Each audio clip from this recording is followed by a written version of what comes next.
Moshing, ça vient d'un mot français. Un mot français qui vient du mot marcher. Parce que dans l'ancien temps, lorsque les coureurs des bois ils ont parcouru toute l'Amérique du Nord, ils étaient très convoités lorsqu'ils ont trouvé l'or au Yukon, Alaska. Ils faisaient la livraison de toutes sortes de biens, que ce soit l'équipement minier, médicaments, courriers, etc. Et quand ils arrivaient dans les villages, le monde les entendait dire aux chiens, marche. Mais pour une raison ou une autre, ils ont entendu moche. Alors ceux qui faisaient marcher les chiens, c'était les mocheurs. Inside. Yes, I'm gonna untie you. Hold on. Hold on. Back. Back. L'image touristique qu'on peut avoir, c'est quelqu'un un peu pantouflard, assis tranquillement dans le traîneau, puis se fait promener sur des grands sentiers assez larges, confortables, pas trop de danger, etc. Alors, on a l'image de quelqu'un qui est passager, il n'y a pas trop de choses à faire.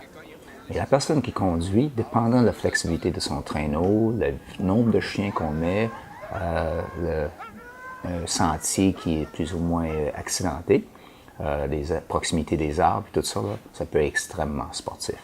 Et aujourd'hui, on a des chiens qui peuvent aller jusqu'à 45-50 km à l'heure. C'est un sport exigeant. Juste atteler les chiens, un par un, parce que c'est comme des petits kangourous. On essaie de mettre des harnais sur des kangourous, des chiens excités à faire les activités.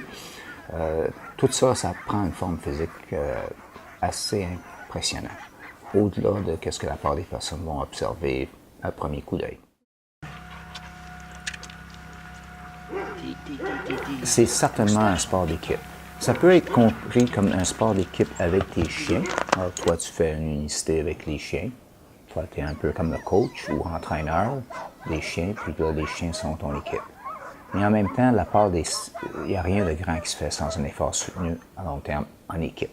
Et ça veut dire que quelqu'un veut réaliser une carrière de moshing, là, puis un certain nombre de chiens.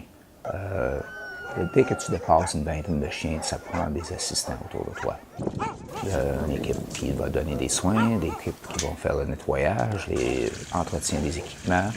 Alors, dans ce sens-là, ça prend de la communication, ça prend une cohésion pour être capable de faire toutes les tâches nécessaires pour garder les chiens heureux et en santé. Le plus que tu crées une relation, dans n'importe quelle situation où tu vas avoir un beau projet en relation avec un être vivant, c'est qu'il faut établir une relation. Deux, il faut comprendre la dynamique psychosociale qui entoure un chien ou un être humain. Et après ça, on intervient. Une fois que tu as fait cette connexion-là, le chien il va carburer pour toi. Il va te faire plaisir. Mais toi, il faut que tu travailles pour le chien aussi. Le chien ressent qu'il y a un amour et une connexion.